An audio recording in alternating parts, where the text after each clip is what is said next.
بسم اللہ الرحمن الرحیم۔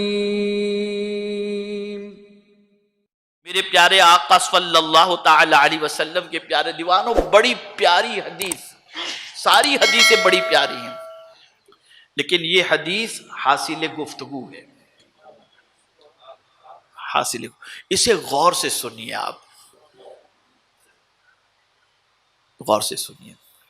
حضرت جابر ابن عبداللہ رضی اللہ تعالیٰ عنہ سے روایت ہے، فرماتے ہیں رسول اللہ صلی اللہ علیہ وسلم نے ارشاد فرمایا، 3 عمل ہیں کہ جو شخص ایمان کے ساتھ انہیں کر لے تو روز قیامت اس طرح حاضر ہوگا کہ جنت کے جس دروازے سے چاہے داخل ہو جائے۔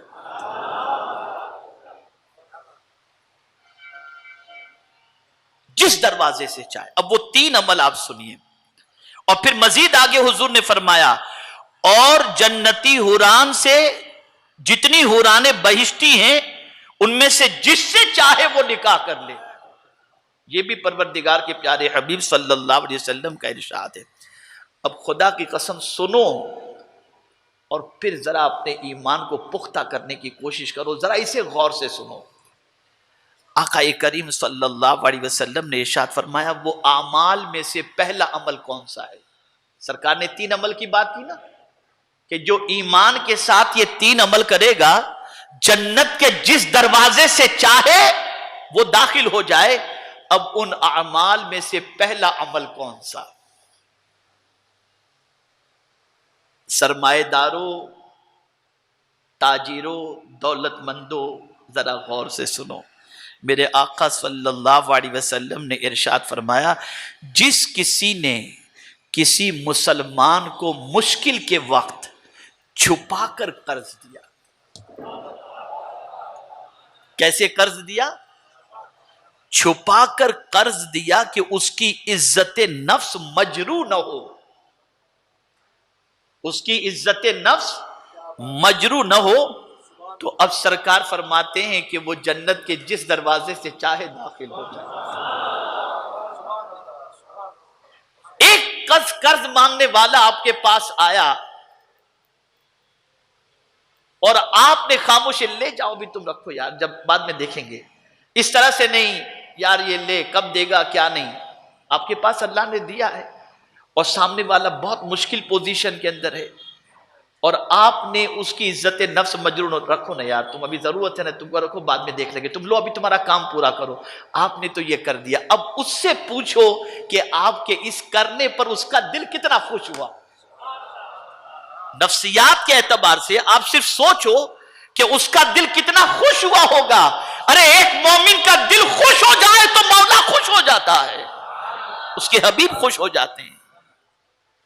اور ایک طریقہ اس میں یہ بھی محدثین فرماتے ہیں، شارحین حدیث، کہ مخفی طریقے سے قرض دینے سے مراد یہ ہے کہ کسی کے ذریعے بھجوا دیا۔ آپ کا دوست ہے، آپ کا قریبی ہے، آپ سے مانگنے میں ہچکچاتا ہے کہ یار میرے دوست کے سامنے میری آبرو چلی جائے گی، لیکن آپ کا دوست پریشانی کے اندر ہے اور قرض کے سلسلے میں پریشان ہے، آپ نے کسی کے ذریعے بھجوا دیا اور کہہ دیا کہ میرے دوست سے کہہ دینا میرا نام مت لینا، میرا نام مت لینا، اس سے کہنا یہ لے لے، جب تیرے پاس آئے تب تو دے دینا۔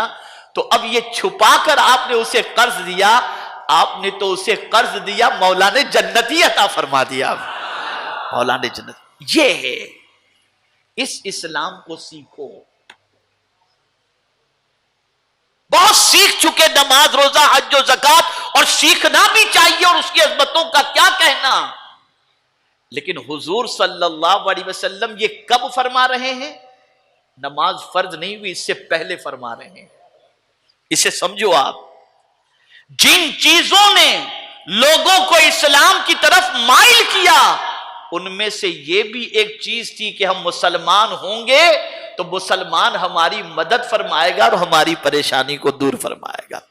تو اب آپ دیکھیں، ایک تو عمل حضور نے یہ بتایا کہ من ادا دینا خفیہ، جس نے کسی مسلمان کو مشکل کے وقت چھپا کر قرض دیا کہ اس کی عزت نفس مجروح نہ ہو۔ اور دوسرا وعفا عن قاتلہ، اپنے قاتل، اپنے کسی عزیز کے قاتل کو معاف کر دیا. کسی عزیز کے قاتل ہیں اسے معاف کر دیا. اور یہاں تو قاتل تو بہت دور کی بات ہے، قاتل تو بہت دور کی بات ہے. یہاں معاملہ تو یہ ہے کہ آدمی خالی بھویں چڑھا لے تو اسے بھی معاف کرنے کے لیے تیار ہے. تو اپنے قاتل یعنی اپنے کسی عزیز کے قاتل کو معاف کر لیا، یعنی قصاص نہیں لیا. اور تیسری چیز وقرأ فی دبر کل صلاۃ مکتوبۃ 10 مرات قل هو اللہ احد. اور ہر فرض نماز کے بعد، غور سے سن لیں، یہ شاید آپ آسان سمجھیں گے، قرض دینا آپ کے لیے مشکل ہوگا، معاف کرنا مشکل ہوگا، لیکن یہ تھوڑا سا آسان سمجھیں گے. لیکن میں عرض کرتا ہوں آپ قرض بھی اس طریقے سے خفیہ طور پر دو کہ اس کی عزت نفس مجروح نہ ہو. تو آقا کریم صلی اللہ علیہ وسلم نے تیسری بات جو فرمائی، تیسرا عمل، اگر کوئی ان میں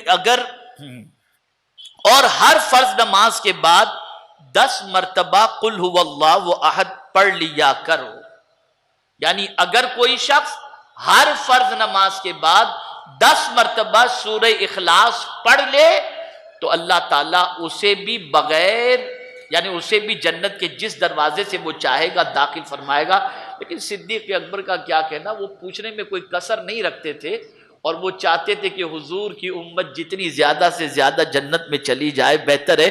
تو فوراً صدیق اکبر کھڑے ہو گئے اور انہوں نے عرض کیا او احداہن یا رسول اللہ، یا رسول اللہ صلی اللہ علیہ وسلم، کوئی یہ تینوں کام نہ کر سکے اور تینوں میں سے کوئی ایک کام کرے تو اس کے بارے میں سرکار کیا فرماتے ہیں؟ تو میرے آقا نے فرمایا او احداہن، ہاں اگر ایک بھی کرے گا تو اس کی جزا وہی ہوگی، ایک بھی کرے گا تو اس کی جزا وہی.